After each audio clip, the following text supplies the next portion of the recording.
So thank you for the introduction. Yes, I'm Evgeniya Kabliman. I know it's a bit difficult to pronounce, but yeah. First of all, I would like to thank the people who are working on the project which I'm going to present or on the topic. So these are two of my students, Sebastian and Nora. They were helping a lot. So what I will be showing today, it's not only what I have done myself, it's a teamwork. So first of all, I'd like to make a short introduction to the place where I come from. So Technical University of Munich is known to everyone. We are located in Bavaria, in a research campus in Garching. So the chair which I'm working in, it's called Materials Engineering of Additive Manufacturing. Is it by its name already clear? We are focusing on developing the new materials, optimizing the materials for the additive manufacturing. We are pretty new here, 4 years for now, but we have grown a lot and focusing on the 3 different research topics. The one research topic is the additive manufacturing itself. So the process, so the parameters of the process, how to optimize the additive manufacturing. Then we have the second pillar of the research at our chair. It's advanced materials characterization and testing. So after the materials are produced, we would like to know what the microstructure our sample have, and for that we use the different types of equipment. And one of them we talk today. It's a high temperature light microscope, so where we can investigate in situ the microstructure formation and the materials. We also do the testing capabilities at our chair, so to perform the thermomechanical simulation in order to understand of the mechanical properties of the materials. So, and the final pillar is the computational alloy design, that what I'm leading, and I'm standing here today. So we are focusing on the application of computational methods, mainly of the methods on the micro scale and nano scale, in order to develop and to optimize the materials for the additive manufacturing. So, what do we know? What's the problem in the materials design? So, in materials design, if you want to design the new materials or to optimize the processing conditions, we face a problem that there are a large number of the combinations that we need to test. Think about an alloy. So alloy has a number of elements. These elements has its fraction. Then we have a number of parameters, for example, heat treatment parameters, the heating rate, the cooling rate, the duration. Then it may be not only a single heat treatment, it can be different heat treatments, it can be a 2-step heat treatment. And these steps will have its own values, and then we end up very easily, very quickly, in a very large number of combinations that needs to be tested. So, and if we want to test it experimentally, we usually are restricted, so we cannot test everything. So we cannot test like millions of the combinations. It's just not so feasible. And for that, we're looking for the other approaches that will help us to do this testing before doing the empirical testing. So using the high throughput simulation approach, we can do this virtual pre-screening of the material candidates. So we look for the simulation approaches that would allow us to do this screening. And for that, we need to apply the materials modeling techniques that are suitable for this high throughput screening. So it means that in a reasonable time, it will have a result. And one of the suitable tools, modeling suitable tools, is computational thermodynamics. So I'll explain in the next slides what it means. So, and using this computational thermodynamics, we can predict the important material characteristics and then select the candidates for the further investigation. And here, the additive manufacturing as the tool where we can perform an in situ alloying of different materials is a suitable empirical technique. So how does it start? So we can start with the, first of all, with the screening using the materials modeling. So we can easily screen, for example, millions of the configurations, right? Of not only materials parameters, but also the process parameters. And then by applying the criteria, so it can be depending what we want to develop. For example, we want to develop material with the lower cracking susceptibility. So this will be our first criteria. Or we want to develop material with the high strength. It can be our second criteria. Or we want to develop a material which will be recyclable afterwards. It's our third criteria. And we can apply these criteria then in order to narrow down what we have computationally screened into from millions of the configurations into the maybe hundreds of the configurations that we can test and afterwards using in situ alloying during additive manufacturing, and then if we also require the heat treatment of the materials, also to perform the heat treatment. So this is the approach of the combined high throughput modeling and experimental screening.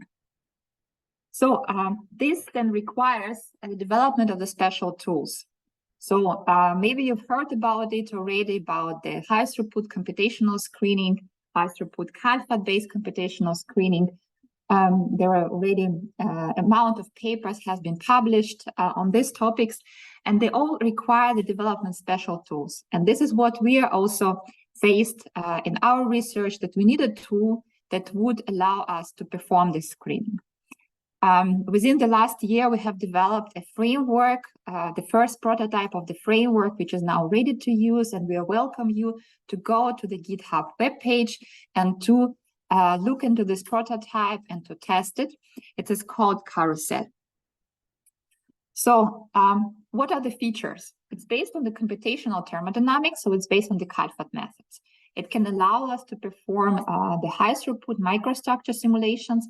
I say here microstructure simulations because using the CALPHAT, we can predict the information about the microscopical properties, for example, the phases that are forming in the material, their amount, and whether this is the primary phases or the secondary phases. We can couple it with also with other models, microstructural models, so that we can establish a link and then in the end of perform the high throughput microstructure simulations.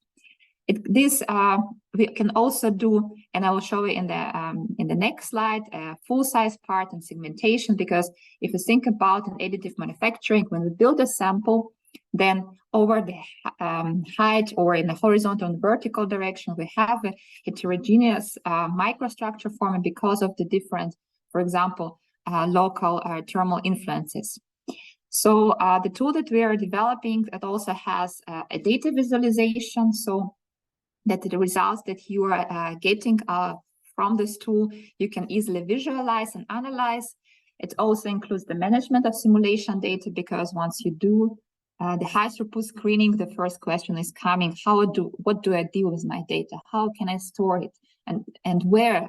But main question is how should I? What approach should I apply? It also includes the parallel computing. So far, we have tested it for a single computer, but using the different cores. But it's also in the future we want to bring it to the high performance computer.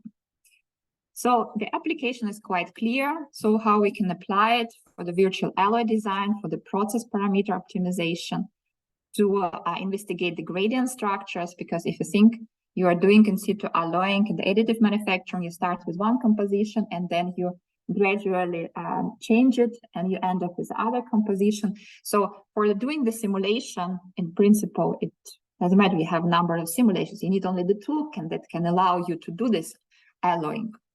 And then we can clearly generate the data for the machine learning and also integrate with the sensors data, because if you have kind of thermal profiles which are coming from the machine or from the measurement, then it's easily to integrate them into such tools. So what's the general approach? So in principle, we have our AM component, right? We can consider it as the single component which has a homogeneous structure. So then we do like one single calculation for this component, like it has one temporal cycle. There is no chemical heterogeneity in this component in any of the directions. So then we perform one single calculation for that. But we know that actually there is, as I mentioned, there is a heterogeneity and vertical, and also maybe in horizontal direction, depending on the size of your sample. So then we can just say, okay, we don't do a single component, we want to do multiple simulations. We want to slice our component, or say we are slicing our component, but we also know if our sample is big. So then we can have this layer in a voxel representation, saying that every single voxel is for us, has its individual thermal cycle. The only difference between when thinking about the different, whether it's a voxel or it's an AM component, it's about what we know from the, either from the experiment about our thermal cycles, or from the simulation, because we can also perform the simulation. So, for example, think about now, it's not the voxels, it's a finite element simulation. It's a finite element simulation where we can calculate this individual thermal cycles for every single point, and then we can use this as the input then into the modeling, into the Kalfat-based modeling.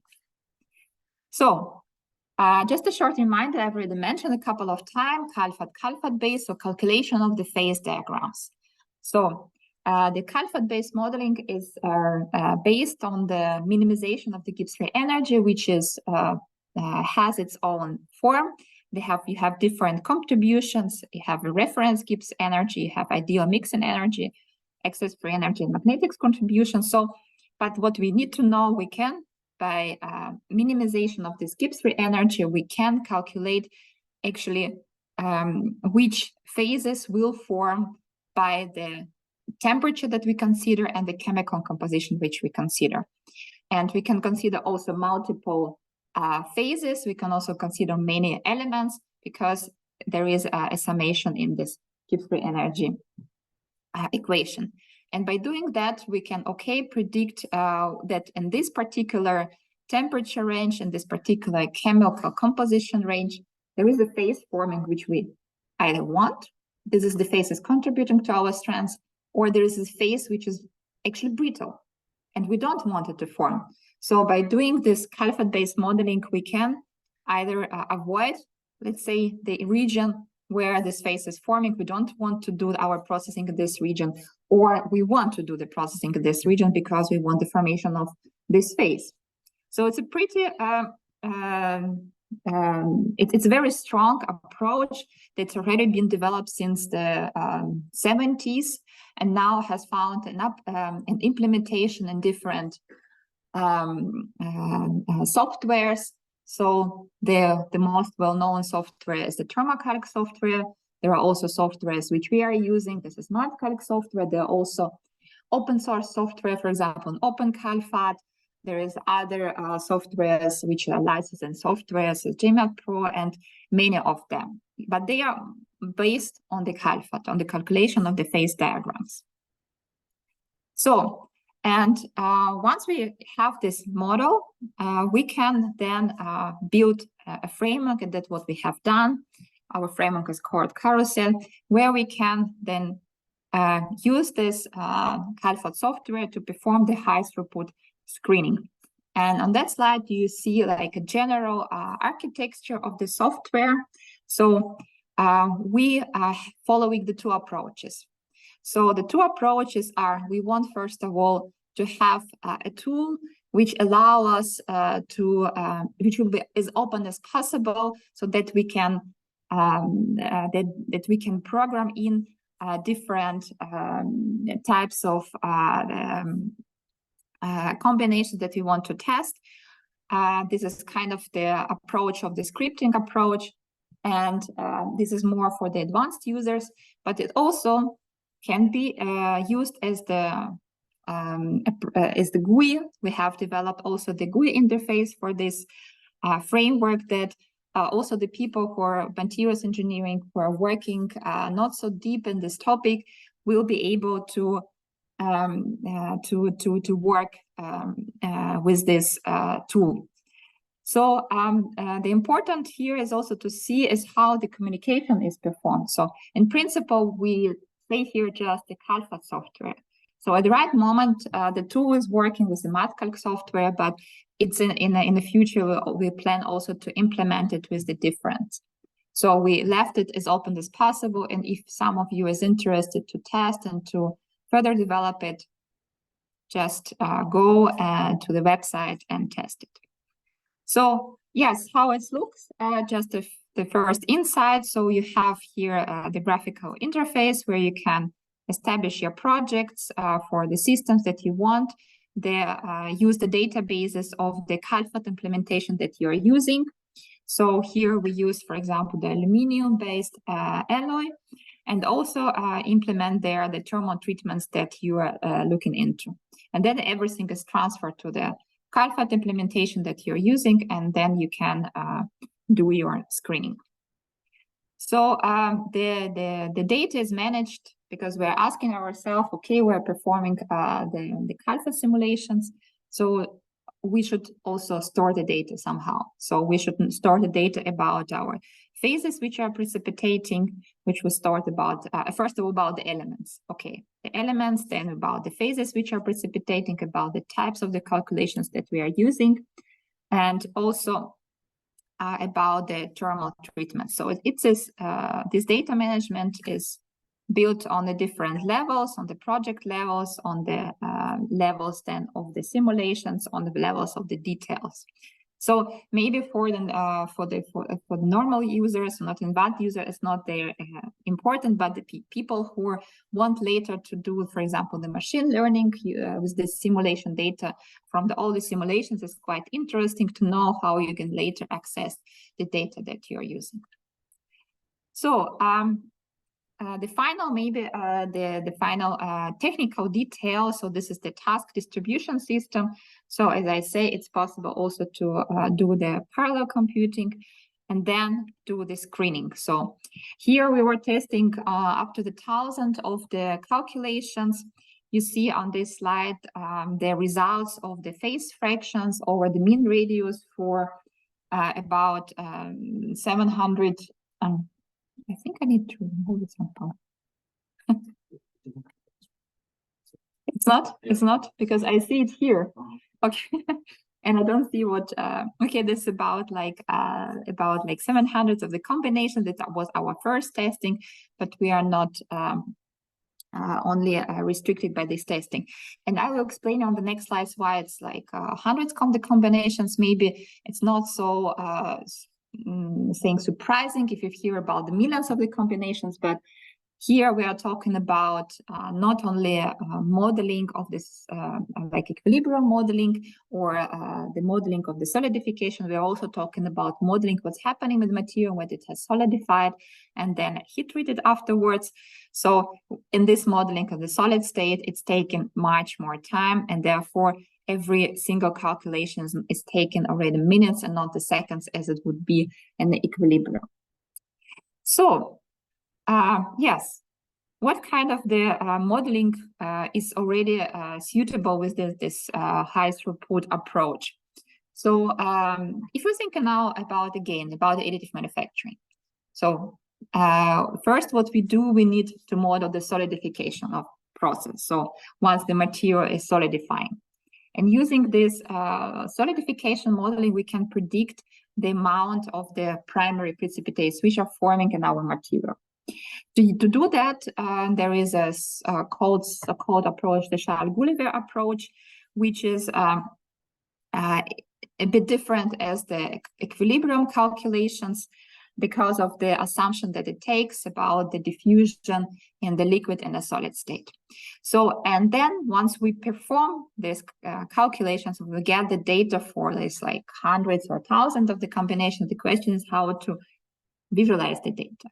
One of the ways we are suggesting here is to visualize the data using the spider charts, where you can immediately see that which of the phases that we select from the databases are having more fraction and which are having less fraction. So, and then the results of this modeling of the solidification then are used as the input into the modeling of the solid state precipitation. Because first of all, there are two cases. One, we solidify the material, we additive manufacture, and then, for example, want to heat treat it. So it's a heat treatment of the solid state. Or if you think about the additive manufacturing itself, when you do it layer by layer, so your material is solidifying, but then it's cooling down again and it's reheating, and at some point it will be not remelting anymore, it will be just reheated. And this is everything happens in the solid state. And therefore we need to account for it. And we are using the results of the solidification modeling then into the next step, which is the solid state precipitation. Yes. What I have told you now in the words is just demonstrated now as the diagram. It's pretty clear. But for modeling the solid state precipitation, you need kinetics models. So depending on the Halford implementation that you are using, there can be different models.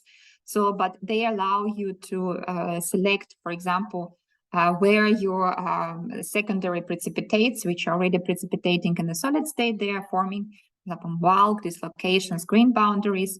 You can account for different shapes of your precipitates. So, for example, the shape factors, volumetric misfits, interferential energies. And I'm considering here the case of the aluminum alloys, where the vacancies are very crucial for the diffusion. So, and yes, as I told exactly, these are two cases, but they are similar. For the simulation, they're similar. Either you do the heat treatment of already solidified sample, or if you have this multiple internal cycle heat treatment, where after some stage, it will not be any more remelting, it will be solidification in a solid, it will be heat treatment in the solid state. And to this picture, I will come then later on the slide. So, so far about general the approach and the tool that we were developing, coming to the two use cases that I want to demonstrate to you. So the first use case, which we used to validate and to apply our tool and or the approach, was the heat treatment, the post-heat treatment of additively manufactured aluminum, magnesium, Si, titanium, iron alloy. And what we were asked to do, we were asked to do a screening of different chemical compositions with heating rates, with different duration times, and with different aging temperatures. So, and first of all, we were investigating how the evolution of the single phase histories, for example, the single chemical composition and the single heat treatment. This is the results which are directly plotted after doing such a calculation taken from the Halford implementation that we are using. So in this graph, you can see the temperature profile. So we cool down and then we heat up very fast. We then have we wait for a few hours and then we cool down again. So, and depending on the phases that we are choosing in this system, we can then evaluate their evolution of the some characteristics of the precipitates as the mean radius, density, and the phase fraction. So this is just a single calculation, single heat treatment that you can then compare with your experiment, right? And you will be sure that yes, my model that I'm using, my settings are correct. And the interesting part is then to perform a screening. So we were validating the single calculations for the single chemical composition and two heat treatments, where we knew from the experiment that by these two temperatures, there was a coarsening in this particular material of the Mg2Si precipitates. So you might see here on the left picture two numbers, P0 and P1, which are saying you about two different types of the precipitate. There will be magnesium 2Si as a primary precipitate, or magnesium 2Si as a secondary precipitate. So, and what we have seen in the calculations, and what our colleagues have seen also in the experiment, there was this coarsening in the of the magnesium 2Si precipitate in after the heat treatment at higher temperatures. So what we also have seen that in this material, no primary precipitates of aluminium-3 titanium were, there were primary precipitates of aluminium-3 titanium, but there were no secondary precipitates forming. This is what we have seen in the simulation. It was also our colleagues from the experiment has then confirmed. And after that, we tried to do the screening and to see whether these results will change if we change the chemical composition, or the heat treatment will be like aluminium-3 titanium precipitating as a secondary precipitate. Will be still a coarsening when we do screening in this range of the chemical compositions and the heat treatments. So yes, we have seen there will be a coarsening of secondary magnesium 2Si precipitate, but still there were no precipitation of the secondary aluminium-3 titanium precipitates, and this is what also our colleagues from experiments have confirmed. So, and this was I was presenting on the TERMA conference, and the paper which we submitted. So later on, it will be published, so you can then look into this paper, and I hope within the next months.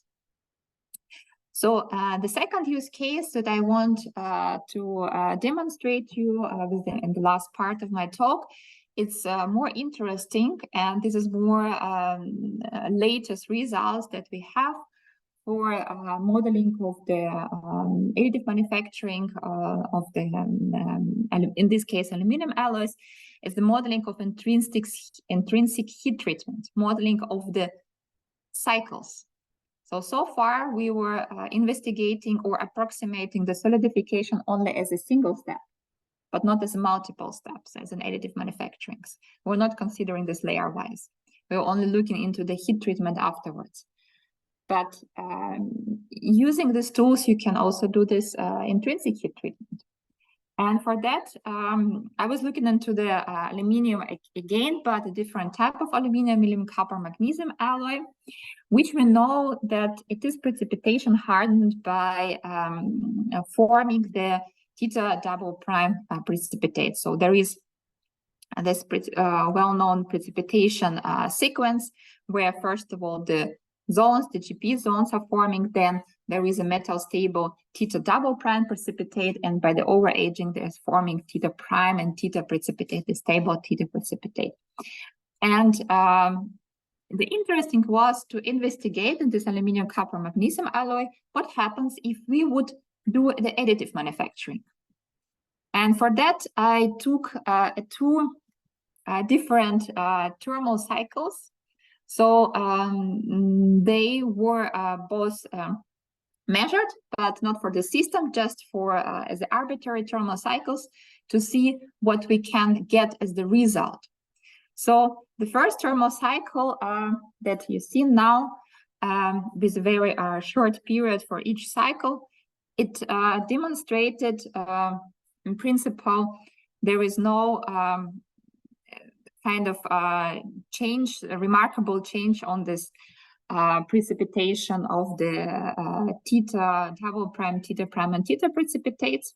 But if we would have another thermal cycle like this, they were both measured, but using different methods. This is just arbitrary, right? But if we would think now we have like a much longer time, much longer period for every cycle. For example, if we are building a big sample, and we are thinking about, like, let's say about additive manufacturing. We're building a large sample, we are in the bottom of our layers, which will be reheated when we build up the next layers. And then what I have seen by using the similar model for to predict the precipitation kinetics, that there is, I should have here somewhere a pointer. yes, that there is a coarsening, and there is first of all a precipitation of the theta prime, and there is a coarsening of this theta prime precipitates in the calculations. And this is actually what was observed by one of the papers. It's not our paper, it's the paper from the literature. So where the researchers were investigating the via arc additive manufacturing of exactly this aluminum copper magnesium alloy. And then they were, by making the microstructure investigations of the samples which were taken from the upper part, from the central part, and from the bottom part of the material, they exactly have seen this effect. They have seen this effect that there is a precipitation of the theta prime, and there is a coarsening of this theta prime precipitation, if you're thinking about now of, for example, of the bottom layer. Because this is the schematic change. So we cool down, then we remelt the material, then we gain the cool down, we are forming the metastable theta prime and stable theta precipitates. Then we then the theta prime precipitates will be dissolved again, but at some point by the later cycles we will not anymore go over the temperature where the theta prime precipitate is dissolute, so dissolving. So it will be coarsening due to this effect of the heat treatment. So, and this is exactly what you can also reconstruct and rebuild using the kinetic modeling based on the Kalfat approach. So it is, but it is dependent, what the message is, it is dependent on how your heat treatment cycle is looking. So this I'm coming then to the end of my talk. I hope I could convince you or to give you insight that computational thermodynamics is a official tool for the materials design. It can help you in development of the materials and optimization of the processing conditions. It is suitable for the screening of the large number of the variations and suitable in a relatively short time. So in principle, if you do the solidification modeling, it takes you seconds. Okay, if you do the millions, it will take you not a seconds, but it will take you maybe a few hours. Even the kinetic modeling, which you need to model this cyclic heat treatment or the post-heat treatment of the additive manufacturer sample, it takes minutes, but again, it will take you hours. Okay, maybe days, maybe it's a million combinations, but it's not so. It's a reasonable, as like it's a short time period if you would compare it to the experimental time which you would require to do the screening. And such screenings, but they require the development of the suitable tools. And I have demonstrated you one of the tools that we developed in the Technical University of Munich. You can find maybe the other tools, but I will be glad if you can test the tool that we are developing. Yes, and with this, I would like to thank you for your attention, and I'm glad to take any questions.